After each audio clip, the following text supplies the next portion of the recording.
En conformidad con la Ley de Protección de Datos, artículo 7, numeral 4, se informa que el acto va a ser grabado y fotografiado para fines divulgativos en las redes sociales institucionales de la Universidad Politécnica Salesiana. Muy buenos días con todos ustedes. Bienvenidos al foro Acciones Afirmativas e Interculturalidad en la Educación Superior. Este foro está organizado por la Cátedra UNESCO Indígenas en la Ciudad y la Cátedra UNESCO Tecnologías de Apoyo para la Inclusión Educativa de la Universidad Politécnica Salesiana. El día de hoy nos acompañan algunos invitados, panelistas, la doctora Alexandra Clavijo, docente e investigadora de la Universidad Técnica de Manabí, la doctora Amparo Eguiguren, docente e investigadora de la carrera de Antropología de la Universidad Politécnica Salesiana, el doctor Sebastián Granda, docente e investigador de la Universidad Politécnica Salesiana, por supuesto, la máster Daniela Ochoa, moderadora de este evento, docente de nuestra universidad. Para iniciar formalmente con este evento, damos la bienvenida al doctor Germán Arévalo, vicerrector de la sede Quito de la Universidad Politécnica Salesiana.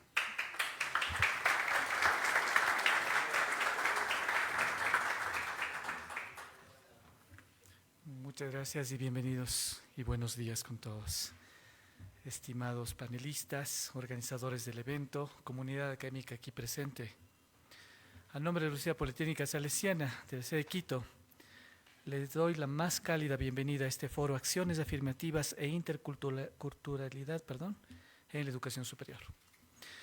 Nos reunimos esta mañana para analizar las estrategias de docencia y vinculación que garantizan el acceso, permanencia y equidad de nuestros grupos históricamente excluidos. Este encuentro refleja nuestro compromiso salesiano con una sociedad más justa y una universidad que acoge y transforma sin dejar de lado a nadie. Los objetivos de este foro, centrados en identificar políticas y evaluar los impactos reales de la inclusión en la docencia, en la interculturalidad, son cruciales para la academia ecuatoriana. Agradezco y felicito a los organizadores de este encuentro, a la carrera de Antropología, por su aporte al entendimiento de la diversidad, a la Cátedra UNESCO Indígenas en la Ciudad, por visibilizar estas realidades, y a la Cátedra UNESCO Tecnologías de Apoyo para la Innovación Educativa por impulsar la inclusión educativa. Confío que este diálogo genere propuestas accionables. En la UPS estamos convencidos que la interculturalidad y la equidad son prácticas cotidianas, no solo discursos. Que estas jornadas sean de reflexión profunda y aprendizaje mutuo para seguir construyendo una educación superior inclusiva. Sean todos ustedes bienvenidos y que tengamos un foro sumamente fructífero. Gracias.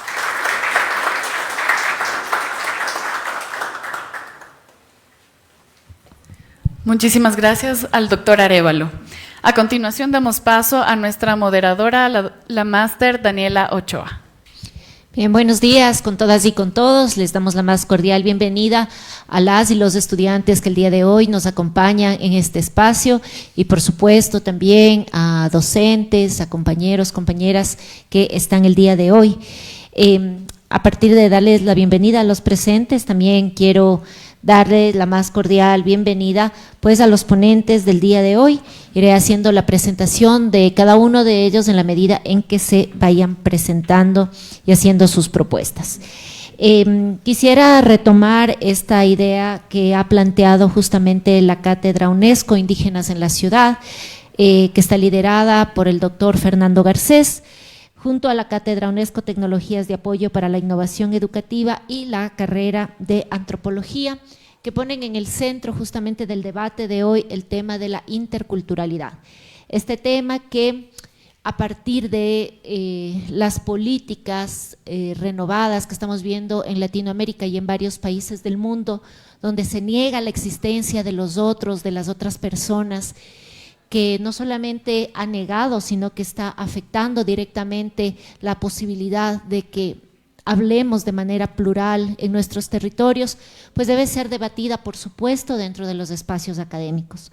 Por eso es un gusto recibir el día de hoy a nuestros 3 panelistas que estarán conversándonos específicamente sobre las acciones afirmativas y la interculturalidad que están relacionadas a la docencia y la vinculación implementadas en la educación superior, las cuales están orientadas a garantizar el acceso, permanencia y equidad de grupos históricamente excluidos.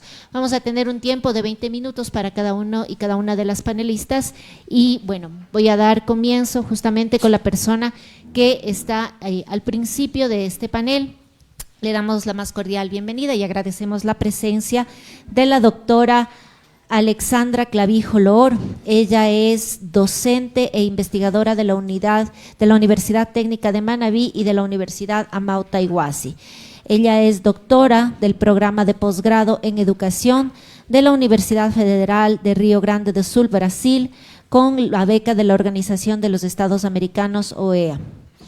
Asimismo, su ponencia va a tratar de las acciones afirmativas para grupos históricamente excluidos en universidades de Guayaquil. Entonces, le damos por favor un aplauso a la ponente el día de hoy.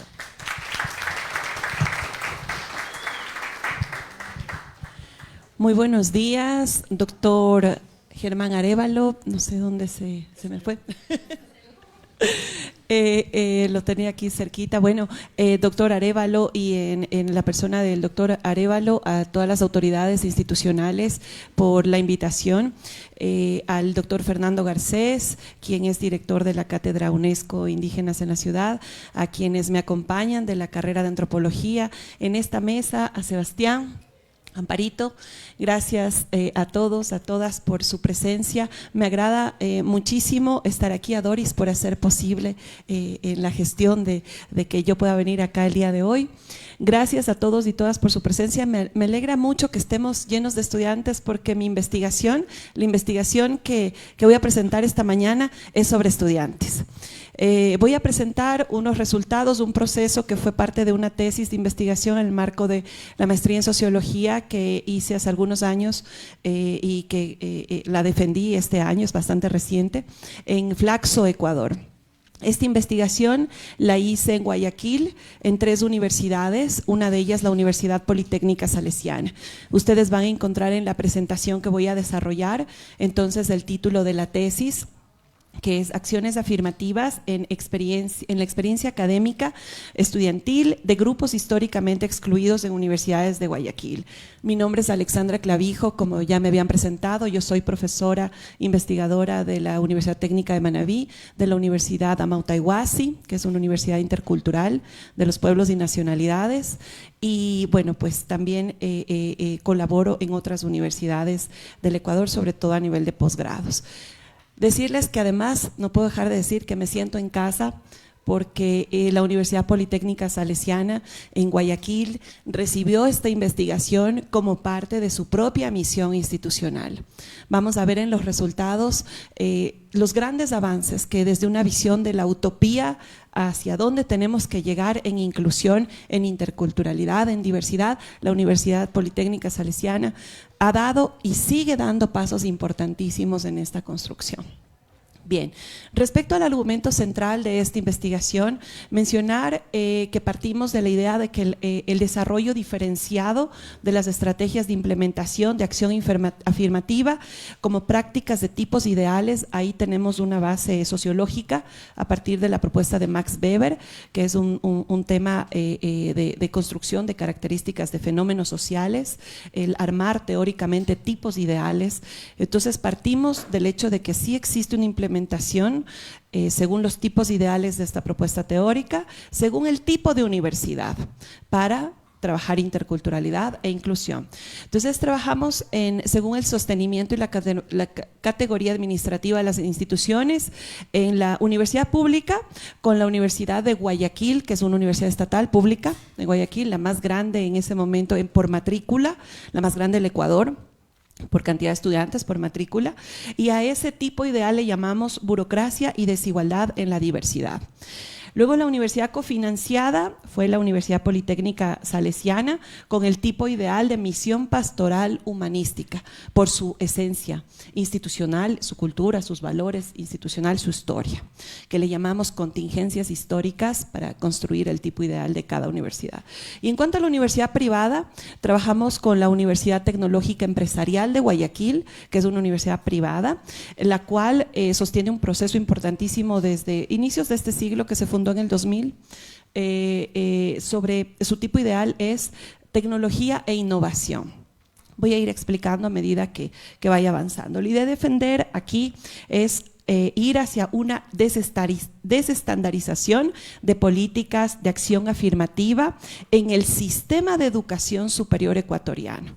Vamos a ver cuál es las bases teórico-conceptuales. Bueno, rápidamente decirles que partimos de la sociología, de la rama de la sociología educativa, con el autor François Dubé, quien tiene un concepto importantísimo de la experiencia sociológica. En cuanto a la experiencia estudiantil o académica, pues partimos de esta interpretación de François Dubé, en donde entiende la sociología de la acción, en este marco de la propuesta además de Max Weber. François Dubé es uno de sus principales lectores en la rama de la sociología educativa, donde plantea la integración y la estrategia, además de la subjetivación, es decir, esta relación entre la capacidad de agencia que tenemos como sujetos individuales frente a la estructura social. Como planteamiento del problema o gran pregunta de investigación, nos levantamos el cómo son las experiencias estudiantiles de los grupos históricamente excluidos, beneficiarios de acciones afirmativas de manera diferenciada en los diferentes tipos de universidad. Como hipótesis de trabajo, establecimos las estrategias de implementación de políticas de acción afirmativa de manera diferenciada en estas universidades, que inciden a su vez de una manera muy distinta en la práctica hacia grupos históricamente excluidos en estas tres universidades, mismo que la política pública sea estandarizada. ¿Ya? Vamos a explicar más adelante esta estandarización de la política. En los objetivos de esta investigación, el general fue analizar las maneras en que se implementan las acciones afirmativas dependiendo del tipo de universidad. En tres objetivos específicos que levantamos fue uno, describir el contexto en cuanto a la política pública, tanto entender la política global, la política nacional y la política institucional de las IES.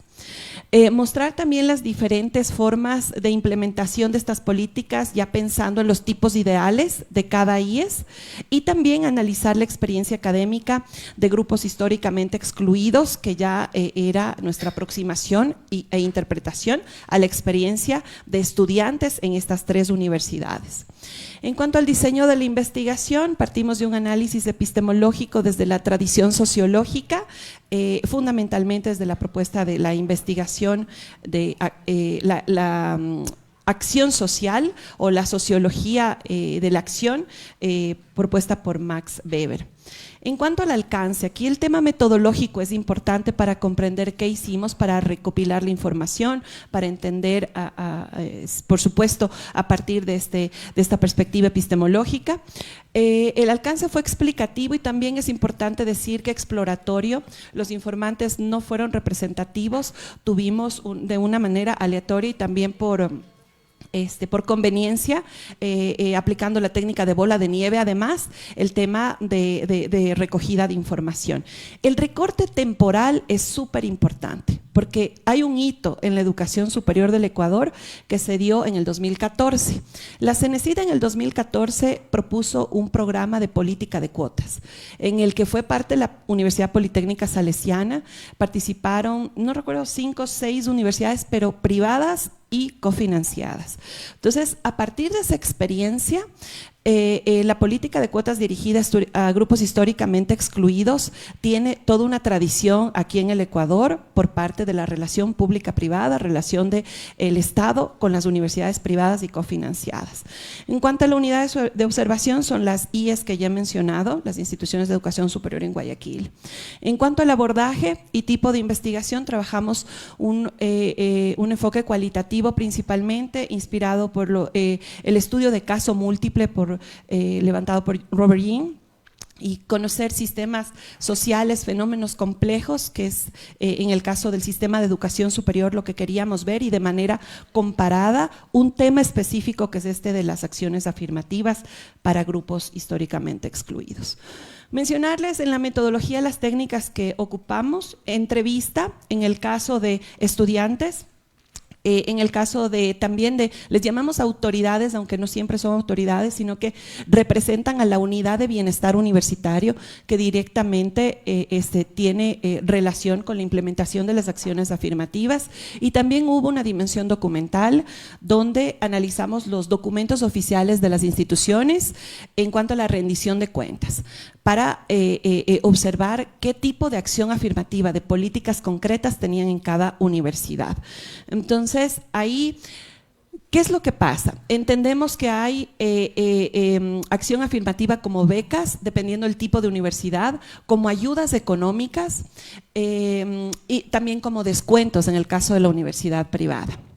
Así, también es importante mencionar que desde el Estado se otorgaba desde el 2014 cupos directamente, incluso con puntaje extra, por estas tres categorías, ¿no? Entendidas por la legislación, por la LOES, como grupos históricamente excluidos: pueblos y nacionalidades, personas con discapacidad y renta. Entonces, el tema de pobreza por ingresos, como lo llama el INEC. Entonces, a estos les llamaríamos en esta investigación los grupos históricamente excluidos que acceden a las acciones afirmativas. En cuanto a consideraciones de éticas, trabajamos con los formatos y manuales institucionales de Flaxo, que daba los lineamientos necesarios para el tema de autoría y propiedad intelectual, el tema del consentimiento libre e informado para la aplicación de entrevistas y nuestra recogida de campo de recolección del material empírico en las universidades, y también el tema de mantener la identidad real en anonimato, codificando de manera alfanumérica a todos nuestros informantes que participaron en el proceso de investigación. Para el análisis de la información, una vez que recogimos toda la información, hicimos las entrevistas. En el análisis de la información trabajamos con inteligencia artificial, procesamos a través del Google Collaborative de inteligencia artificial llamada Whisper, todo el tema de transcripciones, y desarrollamos a partir del programa NVivo en su versión 2012, que es la licencia que tengo en Flaxo. Trabajamos con el NVivo, una estrategia de nube de palabras, luego de haber hecho las transcripciones, para hacer el análisis del discurso y facilitar el análisis de la materialidad lingüística en este caso. Luego, pues, mencionarles en general esas estrategias de análisis con las que trabajamos para realizar los recortes de enunciados y el análisis discursivo propiamente. Bueno, ahora sí. Vamos a los resultados de los capítulos, con todo este preámbulo de metodología y teoría y conceptos que es súper importante para fundamentar una investigación. Entonces, ¿qué encontramos? Organizamos en un primer capítulo las desigualdades en datos socioeconómicos en Ecuador y en Guayaquil, que es donde se desarrolló esta investigación. Encontramos en el contexto de la educación superior en Guayaquil, algunos datos, ¿no? Contextualizamos los habitantes de la del cantón Guayaquil, que es una capital de provincia, en donde lo cual constituye el 16% de la población del Ecuador. Es una provincia con bastante población. Importante aquí mencionar el nivel de instrucción en Guayaquil. El 29,83% cuentan con nivel primario. Quisiera mencionar el nivel superior. El 16% de la población tiene educación superior en Guayaquil. Por otro lado, mencionamos también el asentamiento y el tema de poblacional en su caracterización. tanto en Guayaquil como en el Ecuador. Se establecen en el Ecuador pues 18 pueblos, 14 nacionalidades hasta el recorte temporal de esta investigación, lo cual significa el 20% de la población. En cuanto a renta, hay un 25% de pobreza por ingreso, lo cual es importante también para considerar en esta investigación, y personas con discapacidad, 475,000 y pico de la población. Es importante mencionar aquí en el contexto de la educación superior en Guayaquil hacia una igualdad de oportunidades que también puede resultar, según el análisis de investigación, como mecanismos de reproducción de desigualdades ciertas políticas cuando no son manejadas adecuadamente. Ejemplo, el plan política de cuotas tuvo algunas experiencias. En 5 universidades se aplicó, se dieron cupos a pueblos, nacionalidades, los quintiles más bajos de pobreza, personas con discapacidad. Al inicio, este plan proponía no solo darle el cupo, porque estamos hablando de universidades privadas, entonces se le da el cupo y resuelve una parte, pero si no le resuelve la permanencia, que era lo que en un inicio se ofrecía desde el Estado, era otorgar una manutención, que era un salario básico, porque obviamente le estoy dando el cupo a una persona que viene de grupo históricamente excluido. Entonces, si no le doy manutención, de nada resuelve darle la matrícula y la colegiatura. Entonces, ahí en esta investigación analizamos que esta forma de trabajar la acción afirmativa puede resultar en un mecanismo de reproducción de desigualdades, donde la persona ingresa a la universidad, pero va a desertar. ¿Por qué? Porque materialmente no hay para el pasaje, porque materialmente no hay para la alimentación o para la vida académica, el día a día académico. Entonces, en ese sentido, pues se puede dar este mecanismo. Por otro lado, la educación superior en Guayaquil también está determinada hoy en día, ya al final en la parte en que analizamos este recorte temporal, por un examen estandarizado. Entonces, los cupos son otorgados por un sistema también de puntos, ¿no es cierto?, de puntos extra que favorecen a grupos históricamente excluidos. Bien. Tenemos en general, entonces, encontramos cupos, ayudas económicas, becas, financiamiento directo también. Vamos a ver en un segundo momento el tema de sustento del estado de conocimiento en esta investigación. Hicimos una revisión de literatura temática, científica, en diferentes bases académicas.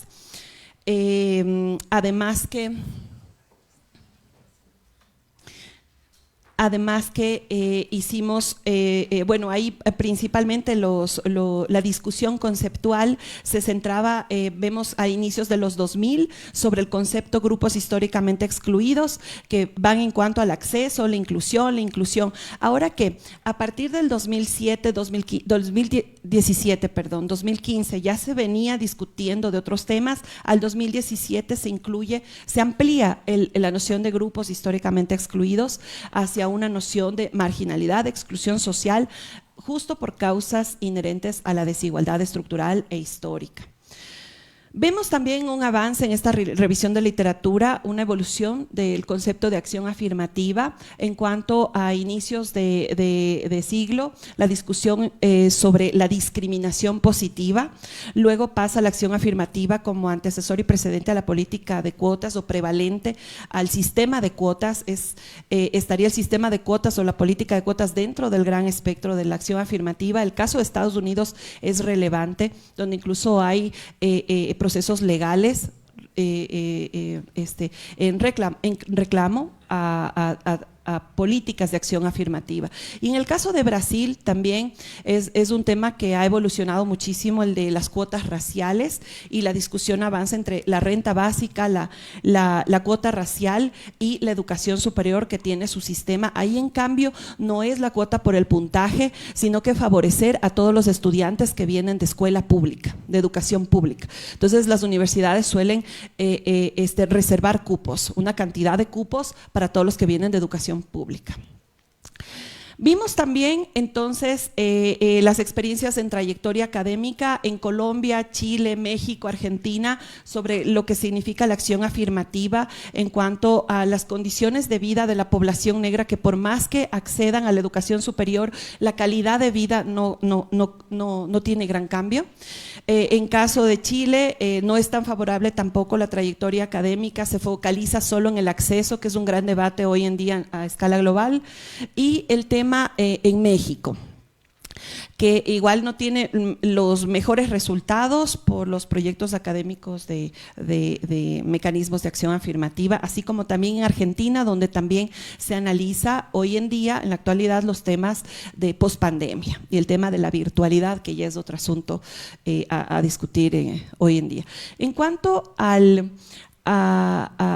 lo que vimos, capítulo 3 y capítulo 4 de esta tesis los organizamos con los resultados institucionales de la política pública, que van desde lo global, lo nacional, en la política nacional, y la política institucional.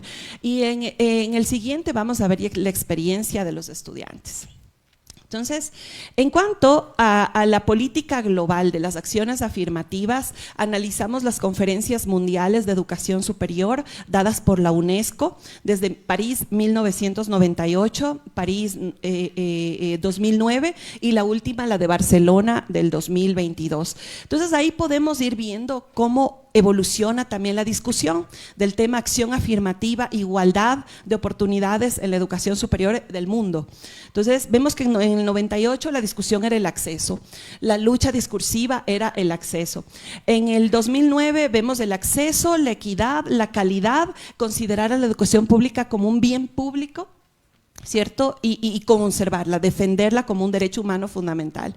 Así también en la conferencia de 2022 ya vemos que avanza todavía más la discusión. No es solo el acceso, es acceder, transitar y completar, es llegar a graduarnos, llegar a concluir. El acceso no resuelve, matrícula podemos tener fácilmente, pero el tema es cómo garantizamos permanencia y graduación. El lema aquí en 2022 en Barcelona es no dejar a nadie atrás en cuanto a la democratización de la educación superior en el mundo. En cuanto a la política pública de acciones afirmativas en el Ecuador, podemos revisar la Constitución del 2008, que garantiza la gratuidad hasta el tercer nivel, ¿cierto? Que existen aquí a la derecha de esta presentación, aquí al lado derecho, ustedes van a ver algunos recortes denunciados que tuvimos de las entrevistas con las personas de bienestar universitario de las instituciones en cuanto a este análisis de la política pública nacional. Entonces tenemos la Constitución, tenemos la LOES, la Ley Orgánica de Educación Superior, y la función principal en este sentido que cumple bienestar universitario. Entonces, ¿qué nos decían los colegas? Las colegas que hay lineamientos generales, pero hay muchos vacíos para el detalle. Entonces, esos lineamientos generales además nos encasillan a una sola forma de entender la política de acción afirmativa, que finalmente nos está causando problemas. Un sinnúmero de aspectos que nos obligan a considerar, pero tenemos redes en donde buscamos formas de atender esta diversidad. Y en lo teórico, pues hay reglamentos, hay el fundamento teórico, hay la normativa y los lineamientos.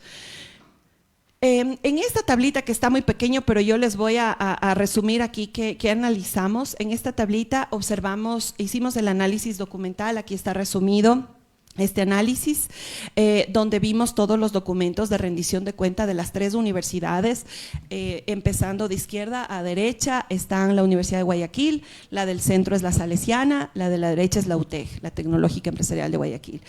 Ahí está resaltado con rojo, no creo que se avance a ver ahí en la proyección, pero les voy a ir indicando del 2014 al 2022 todo lo que vimos de acción afirmativa en las rendiciones de cuentas.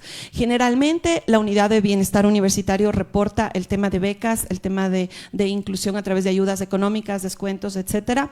En la Universidad Politécnica Salesiana, donde quisiera destacar lo siguiente, vemos que hay, además de los reglamentos, tenemos reglamentos institucionales de igualdad, de acciones afirmativas. La Universidad Salesiana en el 2019 tiene una unidad técnica de apoyo, ética, inclusión y garantías de participación, lo cual es un avance en la estructura organizacional de esta institución y lo cual representa un gran avance para el sistema de educación superior en su conjunto.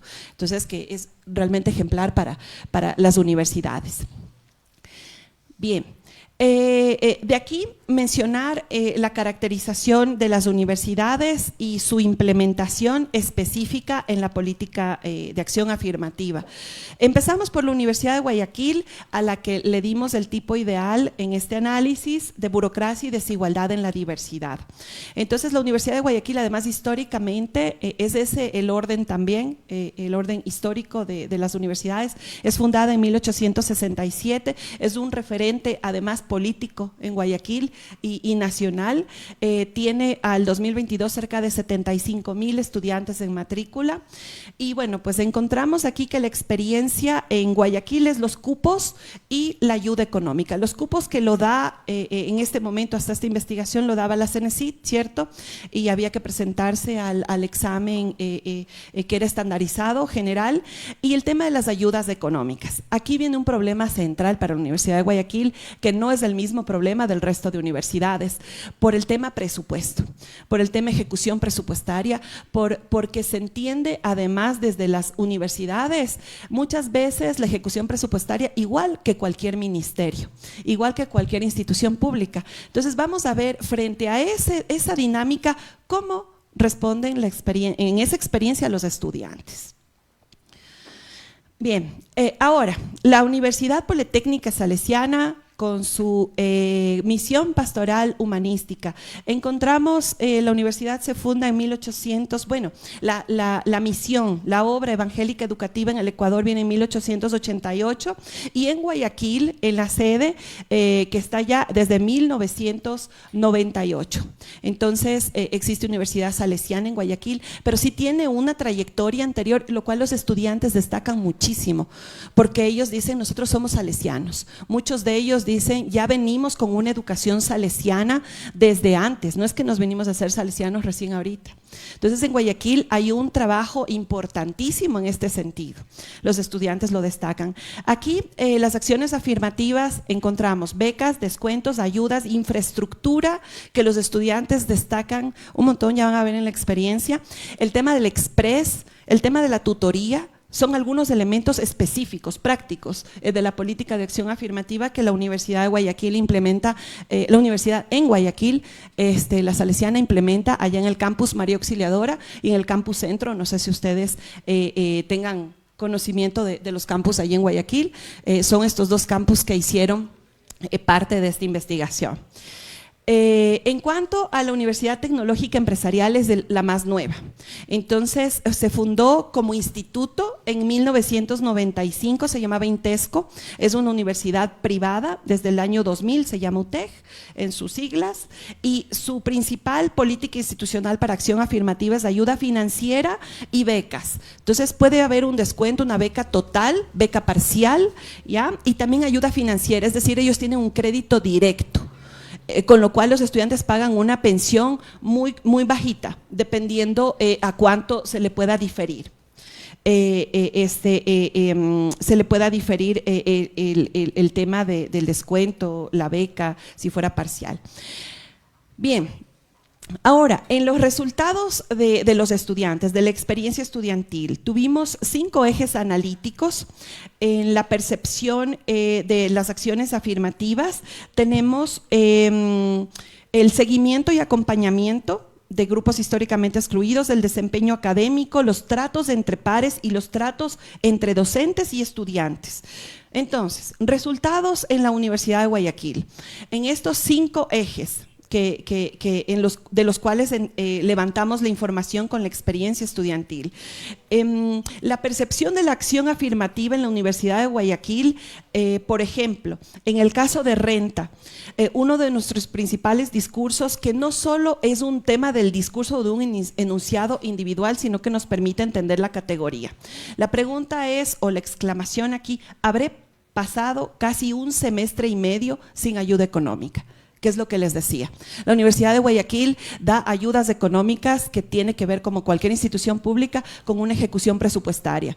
Resulta que son los estudiantes más pobres, los que más necesitan y los que necesitan para ahorita, no para un semestre y medio después. Entonces, este tema, esta acción afirmativa con esta burocracia en la desigualdad y en la diversidad, lo que para nosotros significa es un mecanismo de reproducción de desigualdades, no es acción afirmativa como tal. Bueno, pues en cuanto a personas con discapacidad, encontramos también que no hay una política institucional en la universidad pública. La persona con discapacidad tranquilamente puede otorgársele una aula en un 5º piso de un edificio sin ascensor. Entonces, llega a estudiar por la solidaridad de los compañeros, porque los compañeros me ayudan a cargar la silla hasta el 5º piso y me ayudan a bajarla, ¿ya? Entonces llegan a estudiar por eso.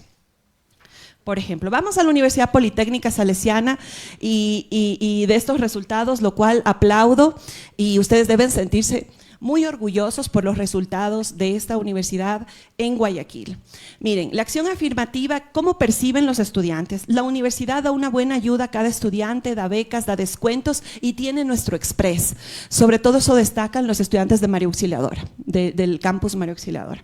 Los profesores, muy aparte de darme clases, me ayudan a lograr las cosas.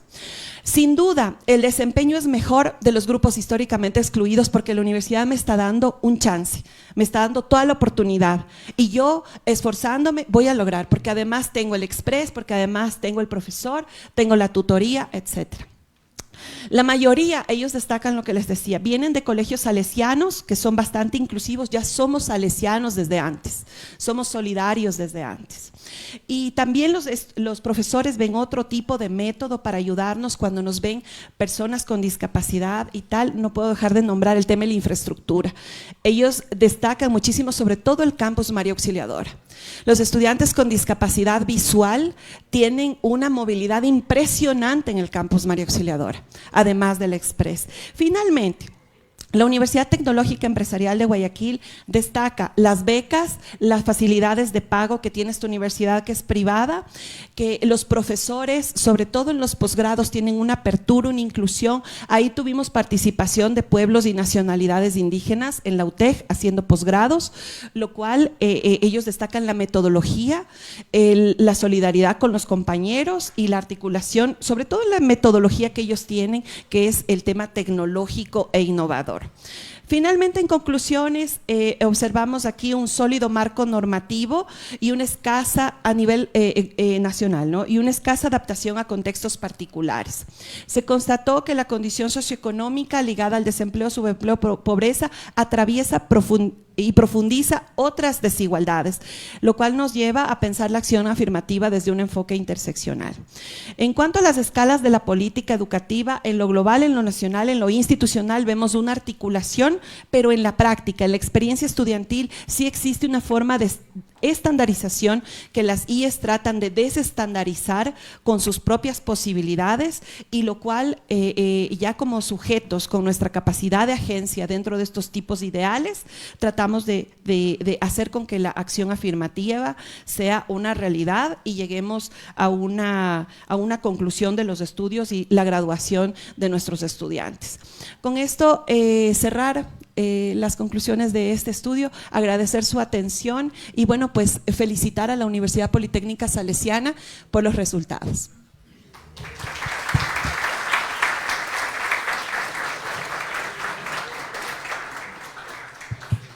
Agradecemos la presentación tan exhaustiva e interesante de Alexandra Clavijo.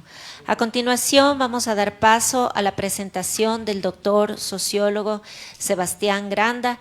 Él ha sido docente por muchos años, es investigador externo a la Universidad Salesiana. Su ponencia trata sobre algunos aspectos referentes a la docencia y la interculturalidad en la Universidad Politécnica Salesiana. Un aplauso, por favor, para nuestro…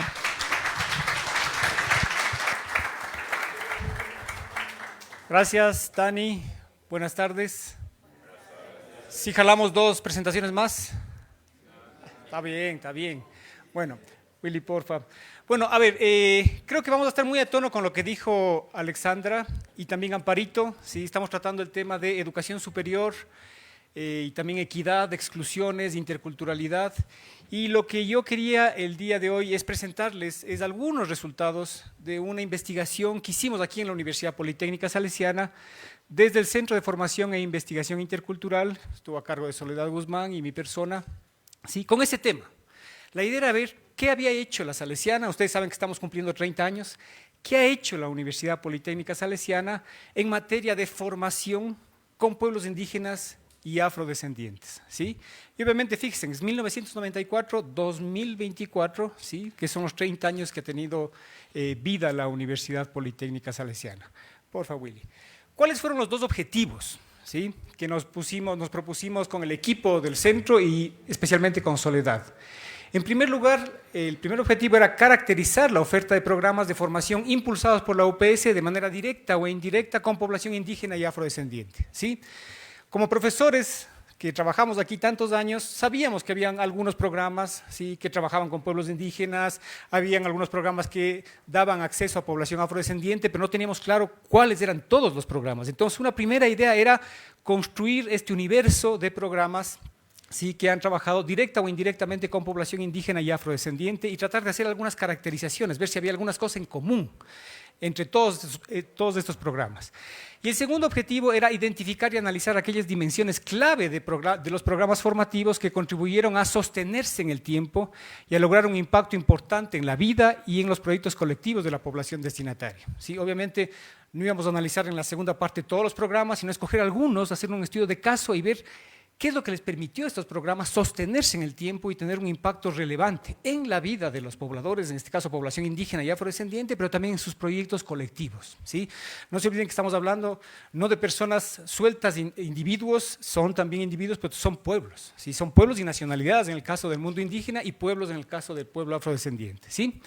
¿Cómo trabajamos? ¿Con qué metodología? Rápidamente revisamos fuentes primarias, ¿sí? Nos tocó ver archivos de la universidad, pedir ayuda a muchos de los colegas de la Universidad de Quito, Guayaquil, Cuenca, ¿sí?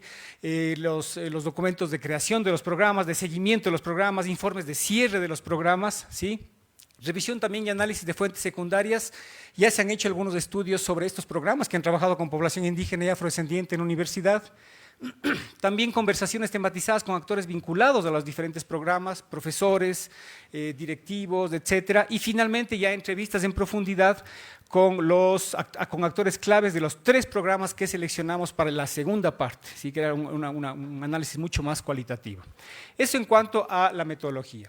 Ahora, sobre la primera parte, ¿qué encontramos? ¿Sí? Y eso fue interesante para el equipo del centro y para Soledad y para mí, ¿sí? Encontramos que nada más y nada menos hay 18 programas, ¿sí? Que la Universidad Politécnica Salesiana ha ofertado para pueblos indígenas fundamentalmente y en menor medida para población afrodescendiente. ¿Sí? No es poco, son 18 programas, ¿sí? Y la otra cosa que nos llamó mucho la atención es que en el marco de estos programas hay una diversidad gigante, diversidad por niveles educativos, ya les voy a mostrar luego, diversidad a nivel de áreas de conocimiento a los que pertenecen los programas, tiempo de duración, modalidad de estudio, ¿sí? Impacto que ha tenido en la población, forma como ha sido diseñada, desarrollada de estos programas, ¿sí? Entonces hay una diversidad grande de programas al interior de estos 18, ¿sí? Veamos algunas características, Willy, porfa. Veamos uno de los temas que consideramos, uno de los indicadores, podríamos decir, que consideramos para caracterizar esta oferta de los 18 programas era la manera en que consideraron a los pueblos indígenas en el diseño y desarrollo de los programas. Y ahí encontramos 4 tipos de programas, ¿sí? Por un lado, programas de formación, ¿sí? Que fueron diseñados exclusivamente para pueblos indígenas, ¿sí?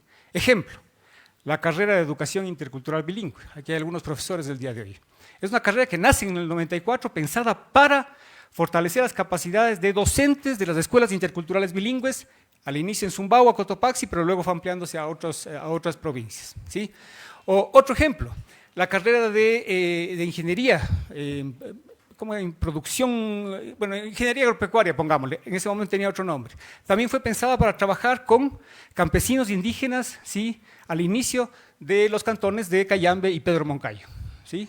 O otro ejemplo, la maestría en curso actualmente en educación intercultural bilingüe, ¿sí? Entonces, programas diseñados exclusivamente para pueblos indígenas, ¿sí?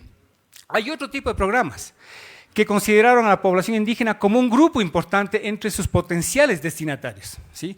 No fueron pensados exclusivamente para pueblos indígenas, pero los consideraron. Ejemplo, la carrera de gestión para el desarrollo local sostenible, ¿sí? Trabajó con pueblos indígenas, pueblos afro, campesinos, moradores de las zonas urbanas, sectores populares, pero un grupo importante era el mundo indígena, ¿sí? Y así hay otros. Por ejemplo, la maestría en agroecología considera también a la población indígena y afrodescendiente como un grupo importante entre sus destinatarios. En tercer lugar, tenemos programas que en el camino abrieron sus puertas y trabajaron con población indígena, ¿sí? El caso de la carrera de pedagogía, Quito y Cuenca, ¿sí? Que es la que antecede a la carrera en la que están ustedes estudiando, ¿sí? No fue pensada necesariamente para mundo indígena, para pueblos indígenas, pero en el camino tuvieron que abrir las puertas por diferentes tipos de convenios que se fueron haciendo entre Universidad Politécnica Salesiana y las organizaciones indígenas, ¿sí? Entonces fueron programas que abrieron las puertas en un momento determinado, aunque no fueron diseñados para estos sectores. Y finalmente tenemos programas que más bien se orientaron a formar profesionales que trabajan directamente con pueblos indígenas.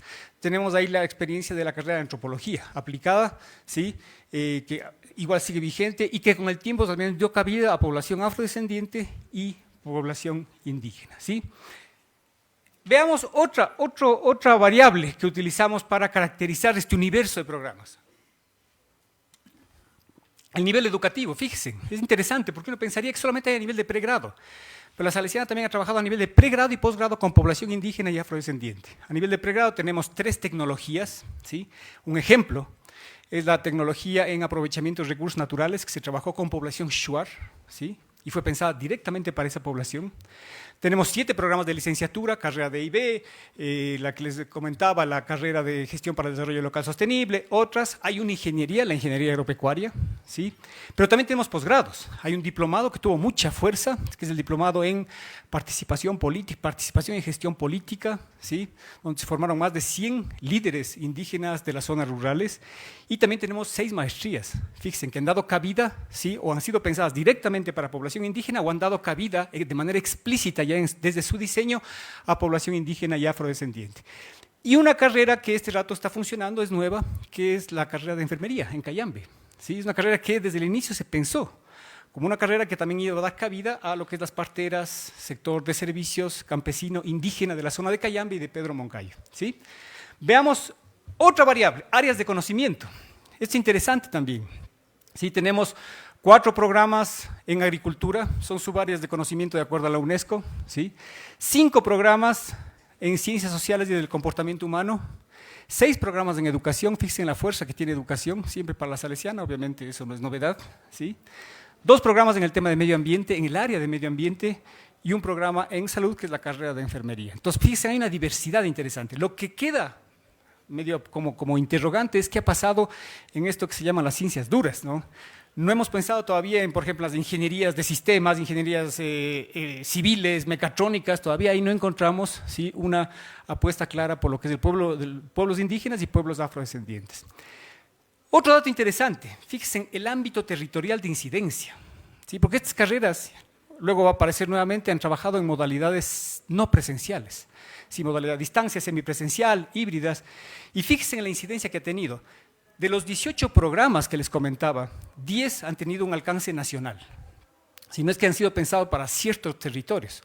Ejemplo, la carrera de gestión para el desarrollo local sostenible, ¿sí? Vino gente de la Amazonía, de la costa, de la sierra, de las diferentes provincias, y acuérdense, mundo indígena, mundo afro, mundo campesino, sectores populares, urbanos, etc. Pero luego fíjense, hay carreras que han trabajado ya y han focalizado más su trabajo en ciertas provincias. 3 en Morona, Santiago, ¿sí? 2 en Cotopaxi, 3 en la provincia de Pichincha, 1 en Imbabura, 1 en Chimborazo, 1 en Bolívar, Simiatu especialmente, 1 en Cañar y 1 en Pastaza, ¿sí? Si quitamos a Cañar de ahí y dejamos el resto de provincias, van a ver que son las provincias en las que los salesianos han estado trabajando desde hace más de 100 años, como decía Alexandra, ¿sí? Es el lugar donde están las misiones, ¿sí? Y eso acuérdense porque va a ser muy importante para entender la conexión entre misiones y Universidad Politécnica Salesiana para sostener a estos programas.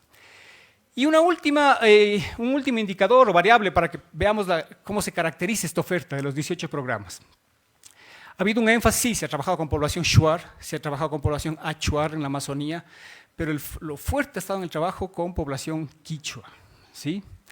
Y fíjense ahí están los nombres de los programas y con qué nacionalidades han trabajado. Con la nacionalidad quichua ha trabajado la tecnología en producción agropecuaria, ingeniería en producción agropecuaria, carrera de IB, pedagogía, Cuenca, carrera de enfermería, Cayambe, con población achuar, la carrera de IB, con la población shuar, la tecnología en aprovechamiento de recursos naturales y la carrera de pedagogía, ¿sí? Y con varias nacionalidades a la vez, de manera simultánea, el resto de carreras, ¿sí? La carrera de gestión para el desarrollo local, antropología aplicada, pedagogía intercultural, diplomado en participación política, gestión y desarrollo en el ámbito local, las maestrías en agroecología, la maestría en desarrollo local con mención en movimientos sociales, educación intercultural bilingüe, educación intercultural a secas, recursos hídricos, ¿sí?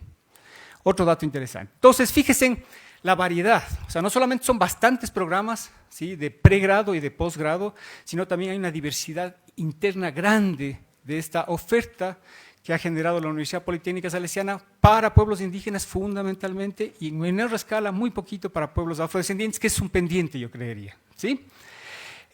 Bueno, fíjense ahí pueblos quichuas, también es interesante, que es la última lámina sobre esta parte, ¿sí? Cómo se ha trabajado ya con pueblos, ya no solamente con nacionalidades, sino pueblos quichuas, ¿no? Hemos trabajado con población Otavalo, pueblo Cotacachi, Cayambis, Caranquis, Panzaleos, Puruás, Huarancas, Cañaris, ¿sí? Ahora, Willy, por favor, ¿qué podemos decir sobre las particularidades de los programas? Acuérdense del segundo objetivo, ¿sí? Con Soledad queríamos ver qué es lo que ha permitido que estos programas hayan sido exitosos. Porque, por ejemplo, les doy un dato, la carrera de educación intercultural bilingüe acaba de cumplir ya 31 años de vida y sigue formando. Este rato la carrera tiene cerca de 500 estudiantes o más estudiantes, ahorita. ¿Sí?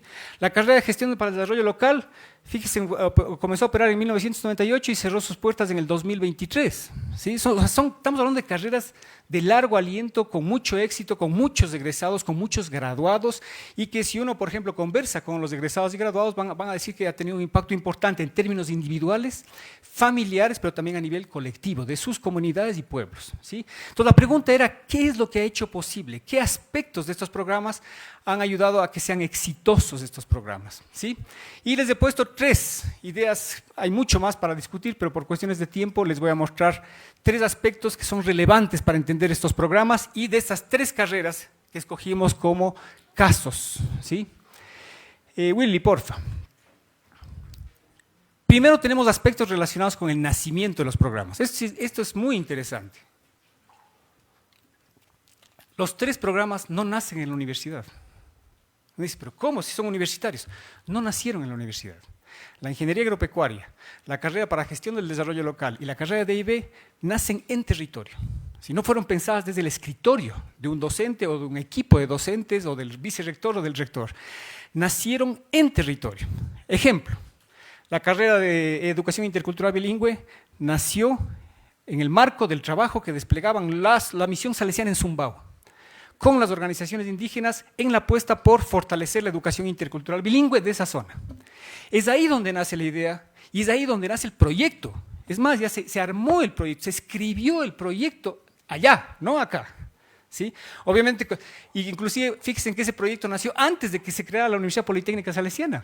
¿Sí? Tuvieron el proyecto en sus manos, veían la necesidad y luego el tema era, bueno, ¿y ahora quién nos acoge? No había salesiana en ese momento.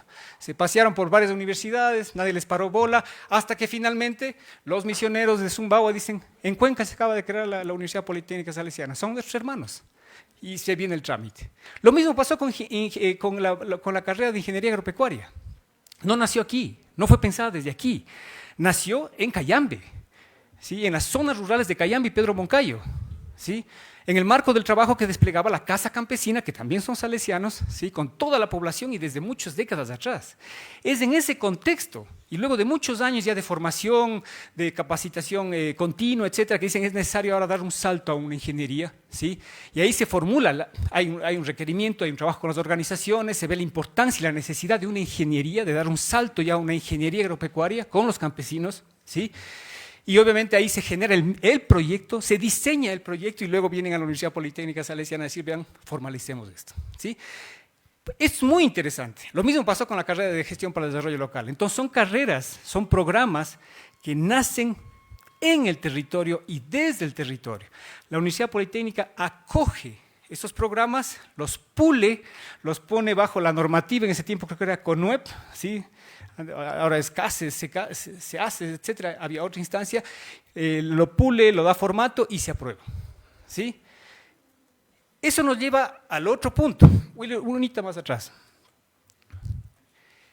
Son programas que han tenido mucha capacidad para responder a problemáticas relevantes de las comunidades. ¿Por qué? Porque nacieron ahí, pues, ¿sí?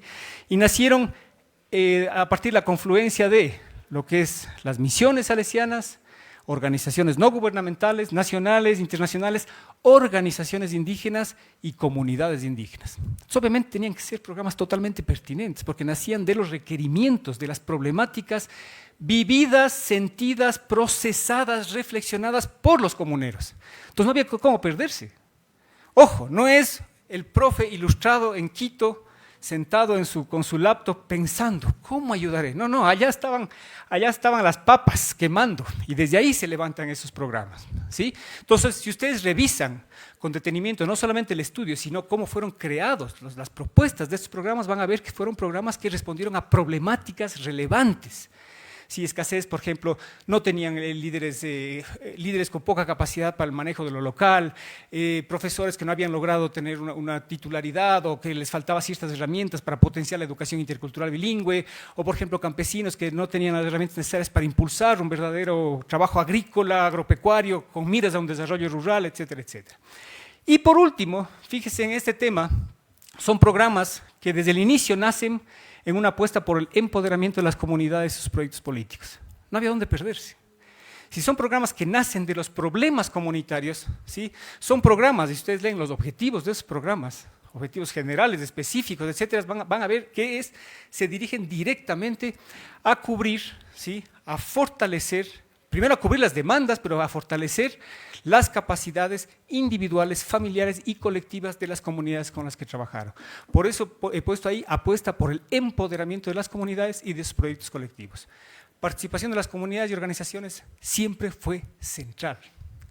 Cualquier cosa que se quiera hacer en términos de interculturalidad no puede ser hecho a espaldas de las comunidades.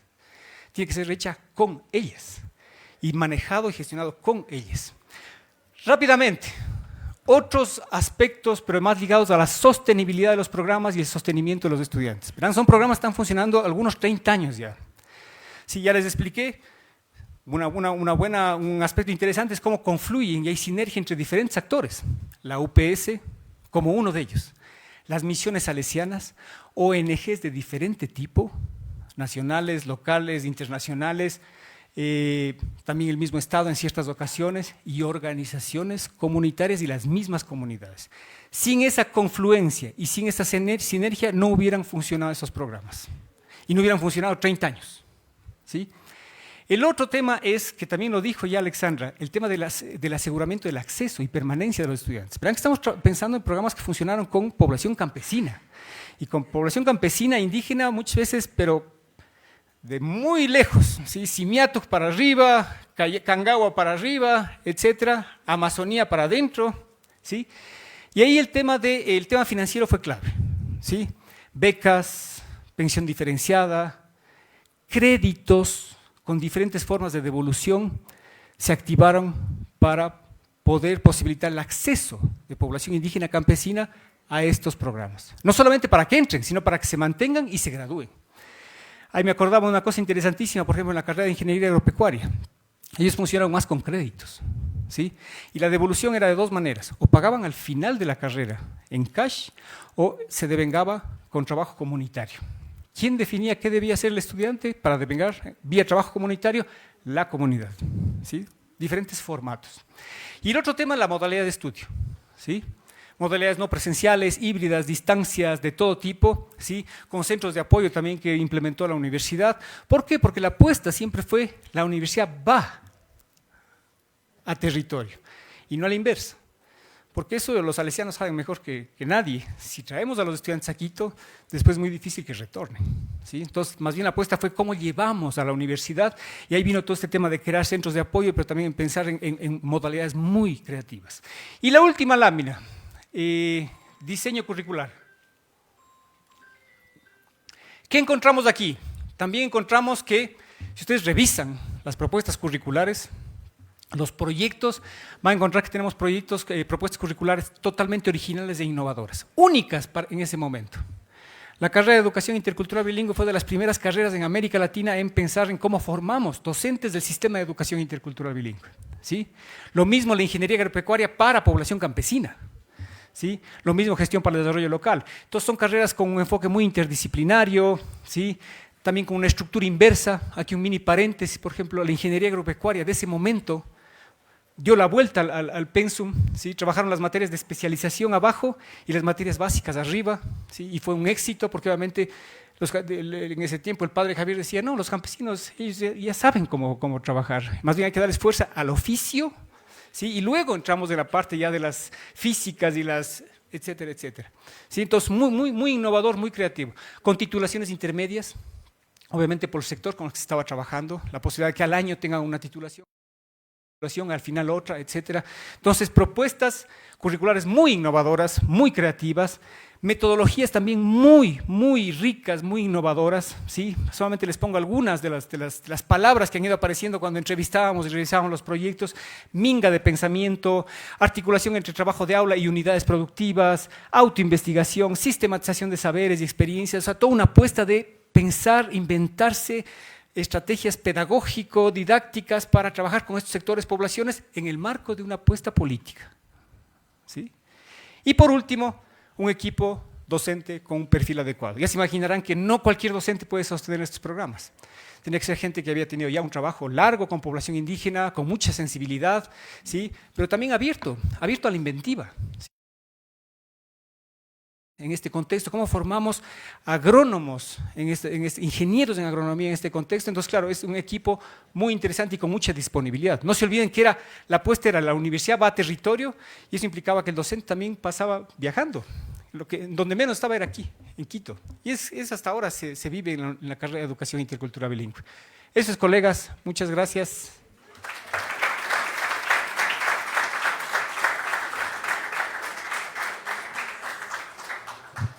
Bien, agradecemos a Sebastián Granda por su interesante participación.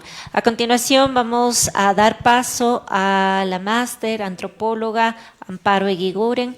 Amparo es docente e investigadora de la Universidad Politécnica Salesiana.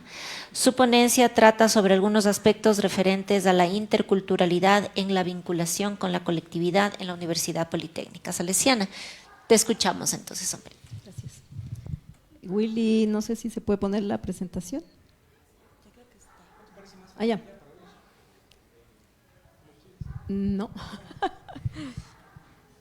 Bueno, yo voy a hablar sobre algunos elementos, muy pocos, en torno a interculturalidad y vinculación con la colectividad.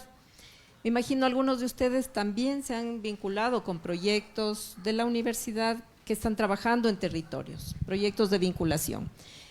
Esto es parte del mismo estudio que mencionaba Sebastián, donde incluimos estudios sobre proyectos o programas de docencia universitaria, proyectos de vinculación y también programas de formación continua, es decir, cursos de formación continua. ¿Qué es esto de la universidad, específicamente la Politécnica, y la vinculación con la colectividad? Consideremos que, como decía Sebastián, la universidad lleva ya 30 años. En estos 30 años permanentemente ha tenido un compromiso con sectores excluidos, particularmente con pueblos indígenas y también afrodescendientes, e inclusive poblaciones montubias. El enfoque que ha tenido la universidad en cuanto a la vinculación se ha basado en esta opción salesiana por los sectores vulnerables. La responsabilidad social universitaria, no voy a ahondar en eso porque Sebastián ya habló de este tema, pero esa es la base. La base es la trayectoria de los salesianos en los territorios.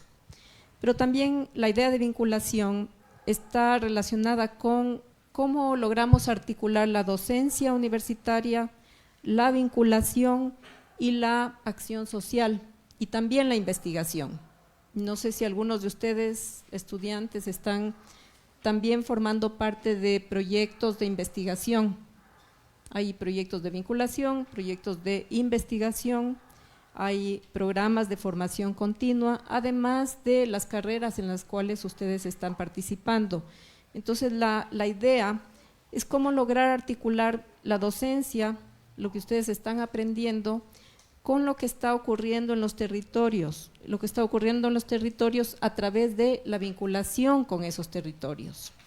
Y lo que está ocurriendo en la investigación, ¿cómo articulamos las tres cosas? Es una de las preguntas que se ha hecho a la universidad. También lo que busca la universidad es incidir en el bienestar, en la calidad de vida de las comunidades. Esa es la función de la universidad. Ojalá sea también la función de ustedes luego, contribuir de alguna manera a mejorar la calidad de vida de las poblaciones. Y ahí están sus propios grupos familiares, sus propios entornos de barriales o comunitarios, etcétera.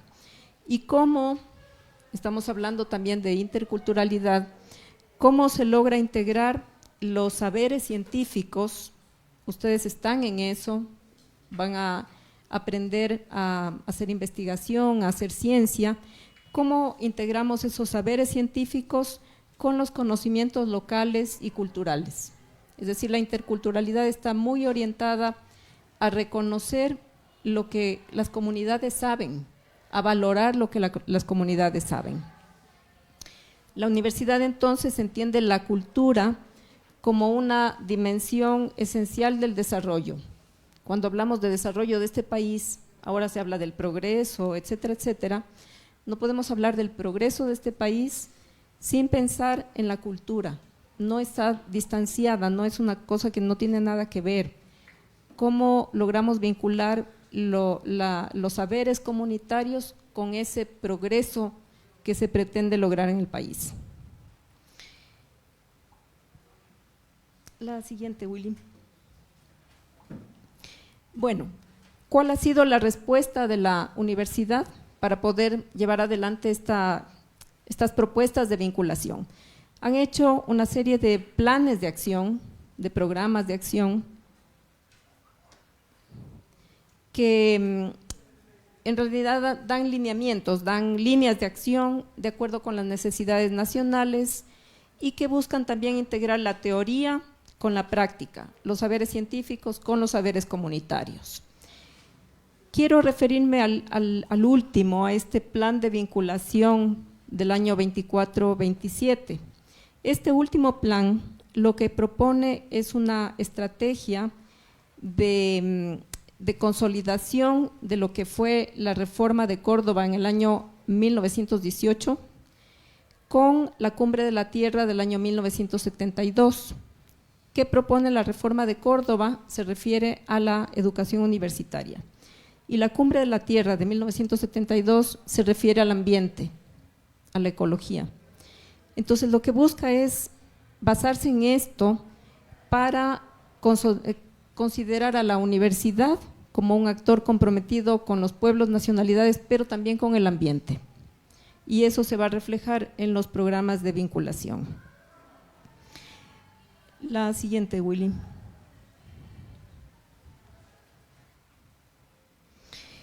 Entonces, lo que nos habíamos planteado en esta investigación que mencionaba Sebastián era conocer qué pasa con la docencia, pero también qué pasa con la vinculación y con los programas de formación continua. Y lo que planteamos es una pregunta principal: ¿a cuáles problemáticas y demandas responden los proyectos de vinculación con la comunidad y de formación continua que están diseñados y desarrollados por la UPS y cuáles son sus impactos? ¿Quién demanda? ¿A qué demandas están respondiendo estos programas, estos proyectos? Y lo que se encuentra es que los programas de educación continua y los proyectos de vinculación en realidad incorporan algunos elementos de interculturalidad desde la propuesta de la Salesiana. Por un lado, inclusión de pueblos indígenas y afrodescendientes como grupos prioritarios de acción. Por otro lado, lograr impacto de estos programas o cursos de formación y de los proyectos en los propios pueblos indígenas y afrodescendientes. Y por último, considerar lo que estos pueblos están demandando. ¿Qué demandas tienen los pueblos en cuanto a formación continua y en cuanto a vinculación?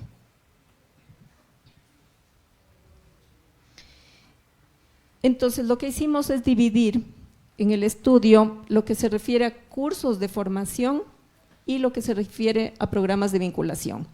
En los cursos de formación continua encontramos que había 29 programas o cursos que de alguna manera estaban diseñados sea para población indígena exclusivamente o que consideraban a poblaciones indígenas como beneficiarias de estos cursos.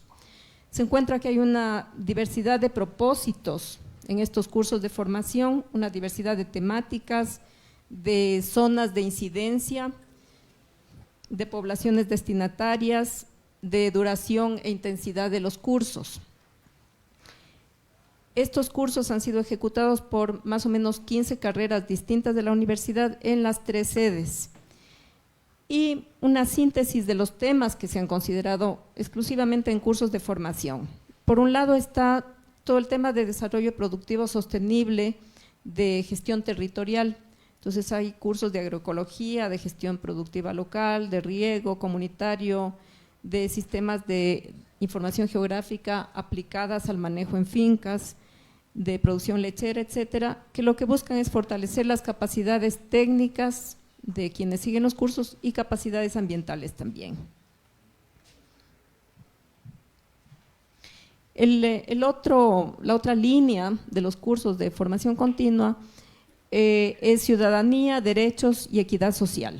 Y aquí hay temas de ciudadanía intercultural, derechos humanos, derechos de las mujeres, violencia de género, acceso a la justicia, construcción de una sociedad más justa, equitativa e intercultural.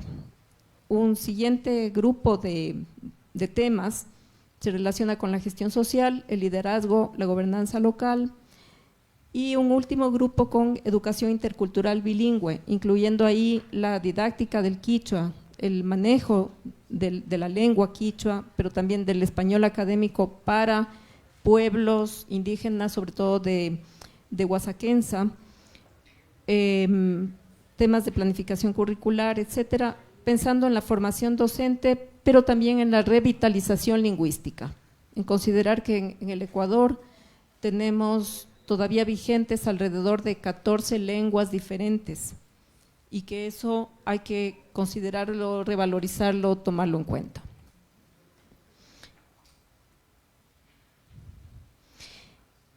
¿Cuáles son las problemáticas que ha enfrentado la Salesiana en estos cursos de formación continua? Por un lado, el lograr una articulación entre docencia, investigación y vinculación, no desvincular las cosas. Por otro lado, impulsar la acción transformadora de la universidad frente a la realidad plurinacional e intercultural del Ecuador. Es decir, partir de que somos un país intercultural, un país diverso, y enfrentar, digamos, de alguna manera desde sus propuestas de cursos, pero también de vinculación, acciones transformadoras que ayuden de alguna manera a transformar esta sociedad. Contribuir también a la construcción de una sociedad intercultural y un Estado plurinacional. Todo esto que estoy diciendo está presente en los documentos de la universidad. También busca valorar conocimientos y saberes de pueblos y nacionalidades y contribuir a las luchas por la equidad y el reconocimiento cultural. Quiero mostrarles en breve los programas de educación continua. No vamos a ir uno por uno, sino qué tipo de programas o cursos de educación continua hemos tomado en cuenta en la investigación.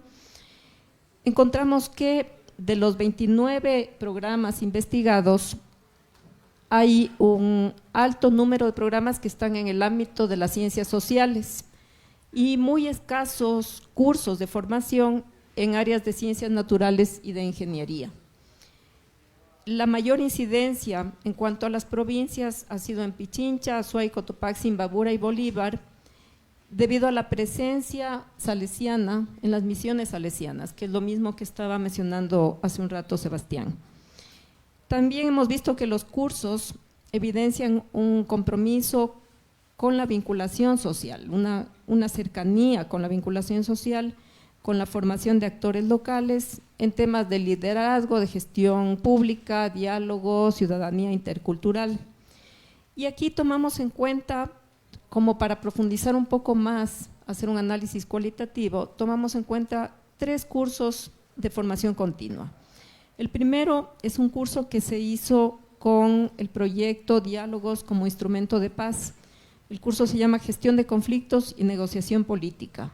Y este curso surge después del levantamiento del año 2022, cuando se empieza el proceso de mesas de diálogo. No sé si recuerdan ustedes las mesas de diálogo que tomaron varios meses, y como parte de ese proceso se hace un curso para fortalecer capacidades de 70 líderes jóvenes indígenas desde un enfoque de derechos y de interculturalidad. El otro programa que consideramos es el de fortalecimiento de las capacidades de gestión de los gobiernos parroquiales rurales en el caso de Azuay. Y por último, un curso de formación en ciudadanía intercultural que se hizo con la Pontificia Universidad Católica del Perú y la Fundación Ford. Estos 2 últimos muestran esta continuidad del compromiso de la Universidad Salesiana con el desarrollo territorial y la educación para la ciudadanía, que es uno de los temas fundamentales en los diferentes cursos. Estos 3 cursos buscan la participación y la culminación exitosa de los procesos formativos, lo mismo que decía Sebastián. Lo que nos interesa no es cuántos ingresan, sino cuántos se quedan y terminan el proceso formativo. También estos cursos adoptan modalidades flexibles, igual que ha ocurrido en algunas carreras, modalidades flexibles que permitan la participación sobre todo de áreas rurales. Implementan mecanismos de seguimiento académico y administrativo también para el acompañamiento, facilitan la participación de sectores de recursos económicos limitados porque son gratuitos. Muchos de estos cursos de formación han sido gratuitos. Consolidan la inclusión y equidad en el acceso a la educación continua. Bueno, vamos a ver asimismo algunos proyectos de vinculación que se han desarrollado en la Universidad Salesiana. Inicialmente tomamos en cuenta 30 proyectos de vinculación en las 3 sedes que fueron diseñados y ejecutados considerando a poblaciones indígenas, afrodescendientes y montubias, donde han intervenido alrededor de 17 carreras. De estos cursos, de estos 30 proyectos, el 43% indicaban expresamente a la población beneficiaria indígena o afrodescendiente.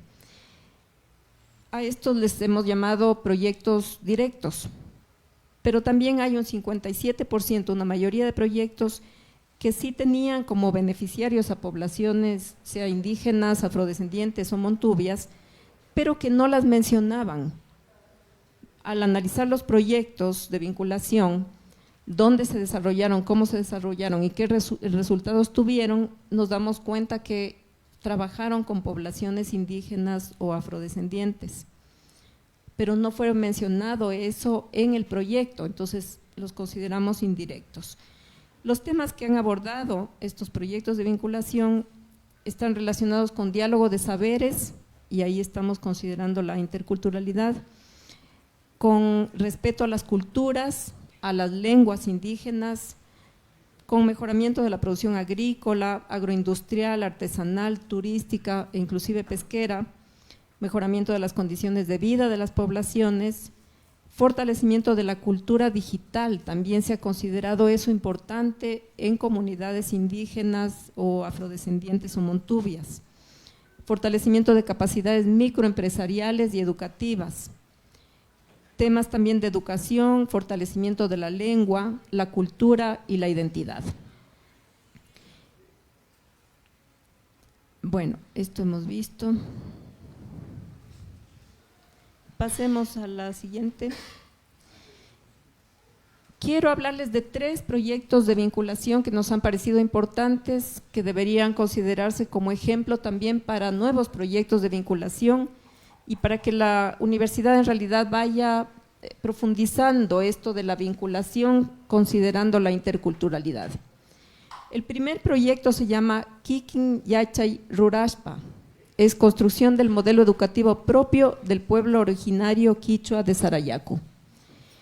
Esto se hizo a través de un convenio entre la UPS y el pueblo Sarayaku, porque en realidad el pueblo Sarayaku estaba queriendo desarrollar un modelo educativo propio, un modelo que refleje sus valores, sus saberes, sus aspiraciones. Es el pueblo Sarayaku que pide a la universidad que le apoye en la elaboración de este modelo educativo. En este proyecto se construye este modelo educativo de manera participativa con la comunidad, de manera colaborativa con una serie de docentes de la universidad, involucrando también un equipo pedagógico local de los propios quichuas de Sarayaku y obviamente docentes de la UPS. En este proyecto lo que se buscaba y se logró es la aprobación y la socialización de este modelo educativo. Es un modelo propio, es decir, la comunidad se plantea hacer una educación a sus niños, adolescentes también, desde su propia visión, y en esto apoya la universidad. El acompañamiento de la universidad en realidad logró un diálogo intercultural, porque inclusive los docentes que iban a apoyar a la comunidad Sarayaku hablaban quichua. Una articulación también entre vinculación, investigación y docencia, que es uno de los elementos que estamos planteando como algo fundamental. El segundo proyecto se llama Farmacia Verde. Este se ejecutó en Cuenca. Era en realidad una iniciativa de docentes y estudiantes de la Universidad en Cuenca que querían rescatar saberes ancestrales sobre las plantas medicinales. En este caso no se trata de un proyecto que haya provenido de la propia comunidad, sino más bien de los docentes y estudiantes universitarios. Este proyecto lo que busca es revalorización del patrimonio cultural andino, la interculturalidad también, la preservación de la biodiversidad, ver el uso de plantas, sobre todo medicinales, y en prácticas de bienestar que se inspiran en la cosmovisión de las comunidades. Lo que hacen en este proyecto es una huerta medicinal que está en la propia universidad, y esta huerta es un espacio de encuentro entre sabios indígenas, investigadores, estudiantes, integrando conocimientos tradicionales, pero también conocimientos científicos. El proyecto demuestra que es posible integrar conocimientos tradicionales y conocimientos de los docentes universitarios. Involucra comunidades cañaris, shuar, achuar y quichuas.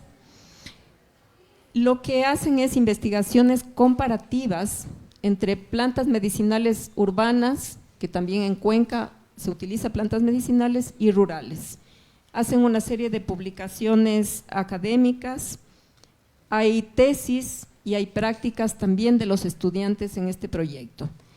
Se publica un libro sobre saberes ancestrales del Cantón Cuenca, y va a haber un nuevo libro sobre la farmacia ancestral en una plataforma virtual. Lo que se logra como resultado en este proyecto es valorar los conocimientos de adultos mayores como portadores de sabiduría, pero también la promoción del manejo sustentable de recursos naturales, este enfoque intercultural educativo donde los propios estudiantes aprenden en una huerta de la universidad sobre los saberes ancestrales, es decir, un conocimiento práctico, directo. hay este diálogo de saberes, esta valoración de la medicina tradicional. Aunque esto no quiere decir que no haya habido resistencias de parte de científicos, de docentes que niegan la posibilidad de un verdadero conocimiento desde los saberes ancestrales. Y el último proyecto es el llamado Ñuca Ecuador, que es un proyecto que empieza en la sede de Guayaquil. Lo que busca es difundir la riqueza intercultural del país con programas radiales. Y esto fue algo en realidad solicitado por la CERCOM en ese momento, porque, no era la CERCOM, sino la Asociación Ecuatoriana de Radiodifusión.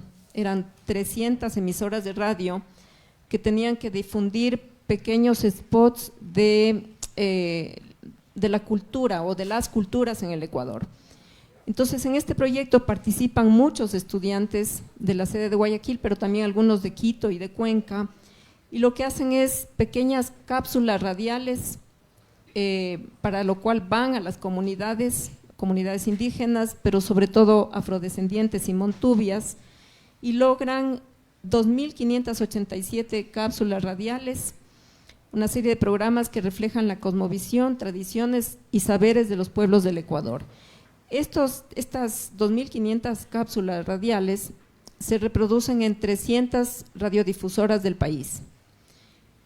El proyecto tiene un impacto social y académico bastante importante, porque por un lado las comunidades valoraron este espacio de la universidad para compartir su cultura. Había muchas personas de comunidades que iban a la universidad a grabar estos programas en los estudios de grabación de la universidad. Pero por otro lado, los estudiantes fortalecían la comprensión de esta diversidad cultural del país. Fueron inclusive a Borbón, a la zona norte de Esmeraldas, a zonas, digamos, complicadas, fueron los estudiantes y lograron entender esa cultura. A través de estas entrevistas, de estas coberturas radiales, se rescatan historias, leyendas, tradiciones, y también en este proyecto se articula docencia, investigación y vinculación.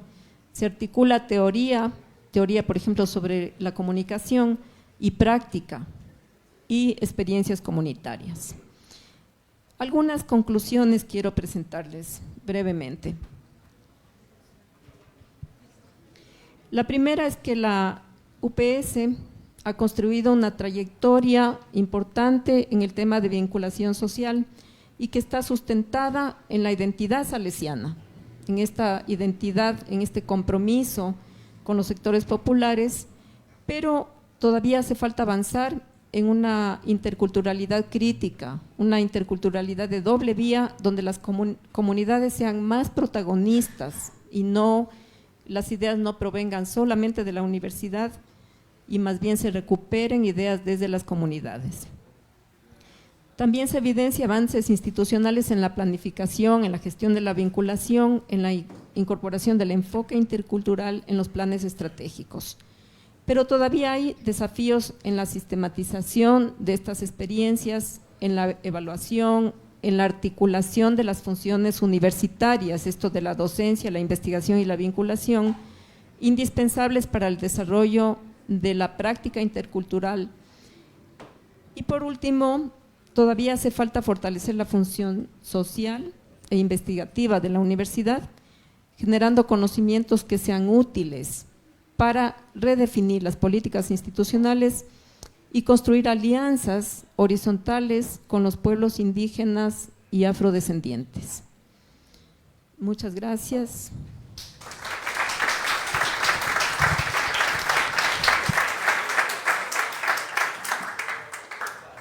Bueno, queremos agradecer profundamente la presentación de estas interesantes investigaciones y asimismo agradecer la atención que nuestras y nuestros estudiantes le han dado a estos espacios de discusión que son tan interesantes porque estamos pues a puertas de un nuevo momento político para el país y nosotros jóvenes, jóvenes, somos parte de ese nuevo momento del país.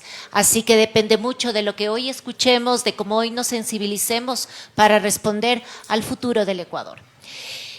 Bueno, aparte de agradecerles a todos y pedir disculpas por el doctor Sebastián Granda, quien ya no nos acompaña en este momento, vamos a dar paso a un momento de preguntas. Entonces, nos gustaría que las y los estudiantes pudiesen lanzar alguna pregunta. Vamos a recolectar unas 3, 4 preguntas y pasamos a la ronda de respuestas por parte de nuestros especialistas que nos visitan el día de hoy.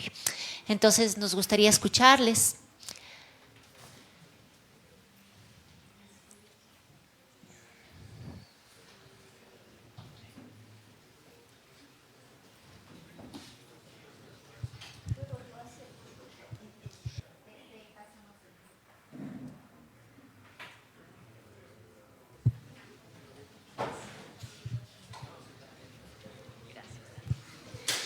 Buenas tardes a todos y a todas. Gracias por los informes, las presentaciones que han sido muy ilustrativas. Yo quisiera hacer una pregunta, bueno, para las dos, no en general, ¿no? Pero es como pregunta y comentario. Dentro de la investigación del acceso de la población vulnerable o de la población indígena en Guayaquil, no sé si tienen algún dato de referencia de o sea, si los que llegaron a educación superior se formaron en las escuelas de educación intercultural bilingüe que existen en Guayaquil. O sea, saber si hay un porcentaje, una incidencia de esa ampliación del sistema primario de educación. Y algo que también quisiera comentar y a la vez preguntar es si dentro de esas políticas públicas se están considerando las formaciones de primaria y secundaria a los niños y a los jóvenes, porque para mí en general no somos universidad los 2 primeros años, no solo con población indígena, sino en general, porque somos un colegio menor o un colegio mayor a veces, sí, no universidad, porque el sistema escolar en el Ecuador es bastante bajito. Creo que desde que hay bachillerato general se les enseña todo y nada a los chicos, y no puedo decir que solo en la población indígena haya unos vacíos enormes en instrucción, sino es en general, ¿no? Tengo estudiantes tanto presencial como de las sedes de educación intercultural bilingüe. Y ahí Amparito puso la nota sobre las lenguas. Entonces, a la falta de educación, a la falta de un nivel alto en comunidades indígenas, que les hace que no puedan sostenerse a veces dentro de la academia. Pasemos ya la pensión, la beca, todas las ayudas económicas y la formación y el acceso a un tipo de conocimiento de lo que ellos no estuvieron preparados para eso. Y sobre todo en otras lenguas, entonces para mí ha sido como muy difícil pensar que haya una permanencia de los estudiantes de muchos pueblos indígenas que hablan lenguas diferentes, que piensan de manera diferente, si la universidad no hace el tipo de programas como decía Sebastián, ¿no? O sea, profesores con otro tipo de metodologías, pedagogías, pensando ya en los otros mundos que sean shuar, achuar o quichua, que son muy diferentes entre sí. Entonces, para mí, esas políticas públicas tendrían que también considerar cómo se está formando desde la escuela, desde el bachillerato, para que realmente el acceso a la universidad pueda garantizar la permanencia, ya no solo por cuestión económica, sino por cuestión académica y pedagógica. Esas son mis preguntas y mis comentarios. Gracias. Bueno, vamos a dar paso entonces a las respuestas, por favor. Alexandra.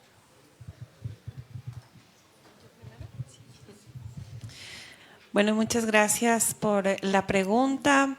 Diría que hay muchas cosas ahí que la investigación nos puede aportar para pensar en la respuesta y creo que había muchas ideas ahí que mencionar.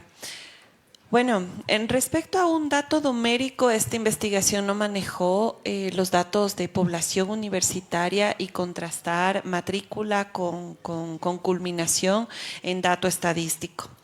Fue más cualitativa y lo que puedo mencionar respecto a, que me parece interesantísimo, o sea, sería otra investigación y les quiero mencionar también aquí el tema del acceso al dato.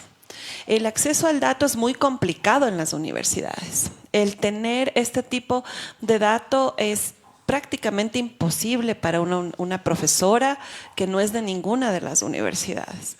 Entonces, sí mencionarles que, y aprovecho el espacio para mencionar mi total gratitud a la Universidad Politécnica Salesiana, porque yo tuve acceso, yo pude entrar físicamente al campus María Auxiliadora, al centro, y tuve acceso a los profesores, a los estudiantes, de todas las formas, físicamente en las aulas, virtual y tal. Cosa que no pasó en otra de las universidades, en la de Guayaquil, usted no puede entrar, físicamente no puede.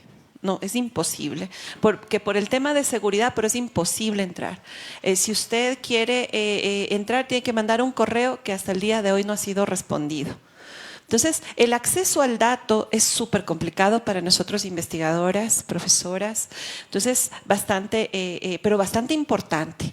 El tema de trabajar, por eso mi trabajo documental fue con los documentos de rendición de cuentas, que es lo que accedemos todos, la transparencia de la gestión institucional, y con eso, esos datos trabajé el tema documental de qué acciones están llevando a cabo, qué declaran las universidades que hacen. ¿Ya? Entonces, ese dato, aunque me parece importantísimo, sí debería haber investigaciones y más transparencia, ¿no? El manejo de la información pública, de cómo vamos en cuanto a eso. Sería excelente tener ese dato de el tránsito, ¿no? De educación intercultural bilingüe, el acceso y la graduación. De ahí mencionar también el tema de la importancia de los niveles previos al nivel de educación superior. Ahí quiero mencionar algunas cosas. La Universidad Politécnica Salesiana fue parte del programa de política de cuotas, entre otras 5 universidades en el 2014. ¿Qué podemos pensar al 2022 cuando se recortó temporalmente esta investigación? Que sí, efectivamente vimos en ese momento en el programa de política de cuotas que hay vacíos de quienes están ingresando en cuanto a lo teórico, a lo conceptual y al saber occidental. ¿Ya?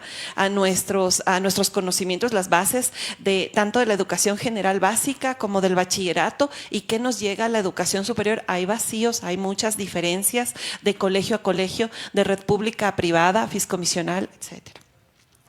Ahora, ¿qué?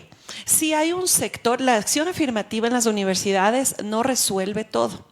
¿Qué es lo que nosotros consideramos desde estas investigaciones? Que no todos los grupos históricamente excluidos están en las universidades. Son muy pocos. Es muy poca gente la que entra y la que sobrevive, y a la que yo llego como investigadora cuando ya están por graduarse. Yo les llamo los sobrevivientes. Porque realmente si te ofrecieron una matrícula con cupo y con todo, la colegiatura pagada y tal, y no hubo la manutención que te ofrecieron, pues te quedaste en primer semestre, capaz que ni siquiera lo terminaste. Por el tema, además, la Universidad Salesiana tiene un artículo importantísimo, no recuerdo la autora, pero discuto mucho esos temas de ese momento del 2014 cuando recibimos a los estudiantes. Problematizan mucho el currículo. ¿Qué les estamos enseñando? ¿Qué les estamos enseñando? ¿Qué espacios? ¿Qué significa sacar a un estudiante de su territorio, del interior, de las provincias, traerlo acá?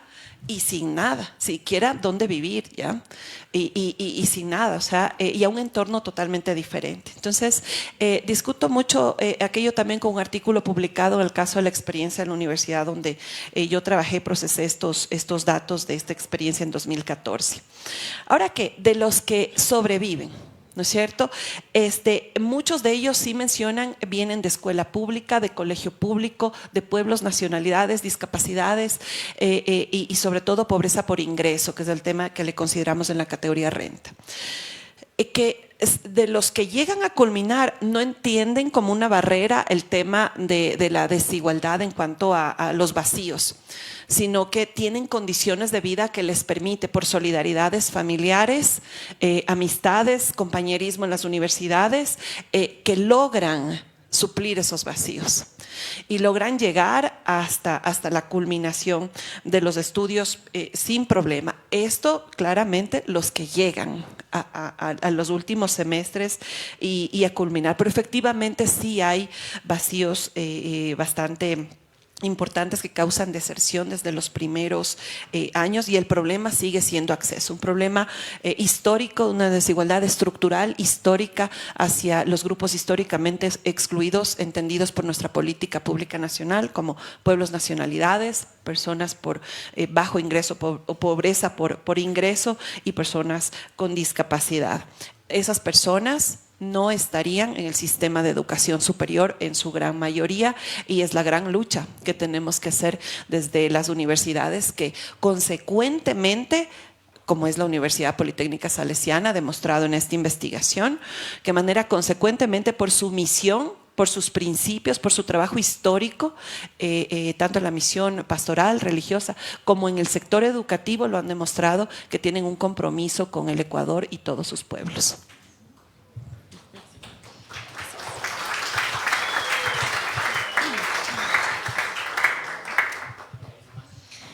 Bueno, yo quiero referirme no tanto a lo que plantea Katy de qué pasa en las escuelas, el nivel educativo, qué pasa personas de ese nivel educativo que llegan a las universidades.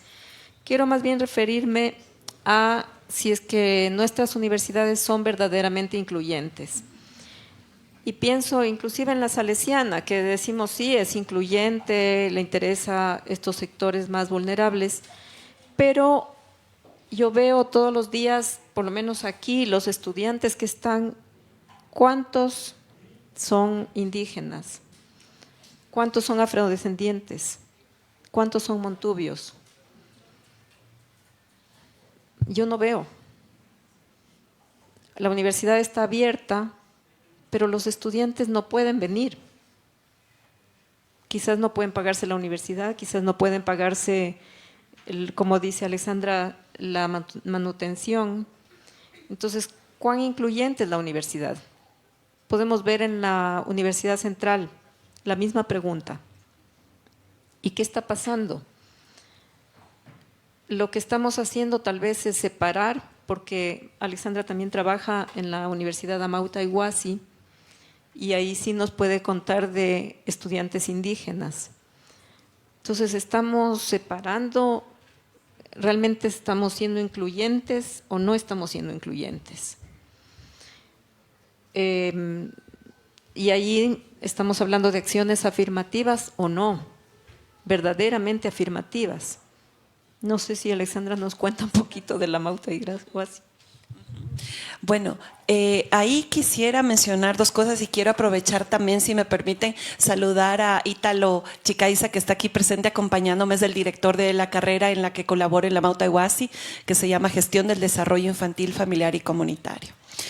En la Universidad de Amauta Iguasi tenemos la mayor parte de población estudiantil de pueblos y nacionalidades. Ahora, ¿qué pasaba? Que esto ocurrió luego de que el acceso cambió en cuanto a la legislación ecuatoriana. Nosotros teníamos un acceso, como lo dije en la investigación, estandarizado. Acuérdense ustedes del examen de ingreso que teníamos hace algunos años, que era estandarizado, y había unos cálculos ahí para que usted ingrese a la universidad. Entonces había una política que hacía con que, viera usted, las primeras generaciones, los primeros semestres que entraron a la Amauta Iguasi no tienen tanto indígena. Justamente por eso, no tienen población indígena, tienen mayor parte población mestizo.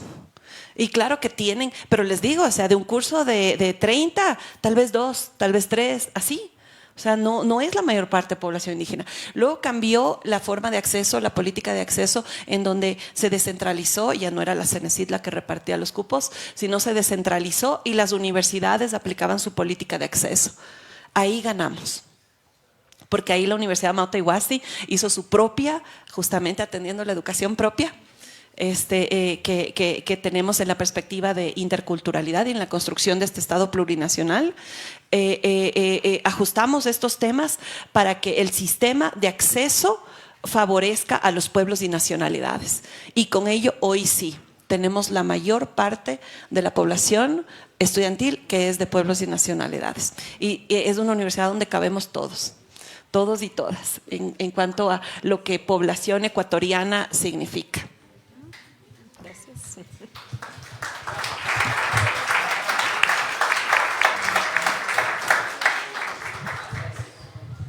Bueno, antes de cerrar este espacio, quiero hacerles llegar a todas y todos unos saludos de parte del doctor Fernando Garcés, quien es director, coordinador de la carrera de Antropología de la Universidad Salesiana y también dirige la cátedra UNESCO. Él se disculpa frente a todos y todas ustedes porque por un problema de salud no pudo estar aquí. Agradecer también a la persona que ha estado detrás de la coordinación de esta actividad, a Doris Herrera, quien ha hecho un trabajo increíble en la organización de este trabajo.